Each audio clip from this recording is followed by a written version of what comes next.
తండ్రివైన అబ్రహామా, దప్పిక, దాహం, చుక్క నీళ్లు పంపవా అంటే ప్రార్థన చేస్తున్నాడు. ఏముంది అక్కడ? పాతాళంలో ప్రార్థన కూడా ఉంది. స్పర్శ, ఆకలి, దప్పిక అన్నీ తెలుస్తున్నాయి. స్పర్శ తెలుస్తుంది, అందుకోసమేగా యాతన అంటున్నాడు. దప్పిక, ఆకలి దప్పికలు ఉన్నాయి, అందుకేగా నీళ్ళు అడిగింది. కానీ తృప్తిపరచబడలా. మంట తగ్గల, అగ్నిగుండం వేడేమీ తగ్గల, నీళ్ళు ఇవ్వబడలా. చేసిన ప్రార్థనలకు ఫలితం రాలా. చివరిగా అన్నాడు కదా, ఇవన్నీ కాదులే కానయ్యా, భూలోకంలో నా సహోదరులు ఇంకొన్నారు,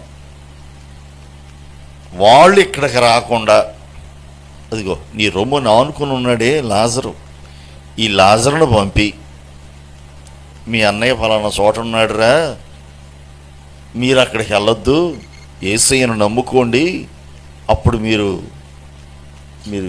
అగ్నిగుండంలోనికి వెళ్ళకుండా అదిగో అబ్రహాము రొమ్మును ఆనుకున్నట్లుగా వస్తారని చెబుతాడయ్యా. అక్కడ ఉన్నోళ్ళు చెబితే వింటారో వినరో, ఈ లాజరు తెలుసుగా మా వాళ్ళకి, ఈ లాజరు మాట ఏమైనా వింటారేమో, పంపించవా అన్నాడు. ఆ ప్రార్థనకు కూడా జవాబు రాలా. తండ్రి అయిన అబ్రహాం అంటాడు, భూలోకంలో మోషే ఇంకా ఇలాంటి ప్రవక్తలు చాలామంది ఉన్నారు, వాళ్ళు చెప్పే మాటలు వాళ్ళు వింటే,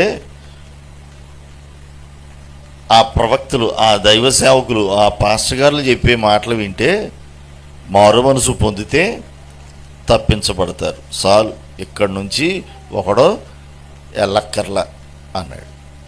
అంటే ఒక్క మాటలు చెప్పాల్సి వస్తే, ప్రార్థన చేస్తున్నాడు, విజ్ఞాపనం చేస్తున్నాడు, కానీ దానికి జవాబు లేదు. ధనవంతుడే, కానీ అతని ధనం అక్కరకు రాకుండా పోయింది. అతని ధనం అక్కరకు రాల.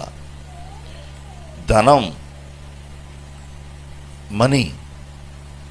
Money makes many things.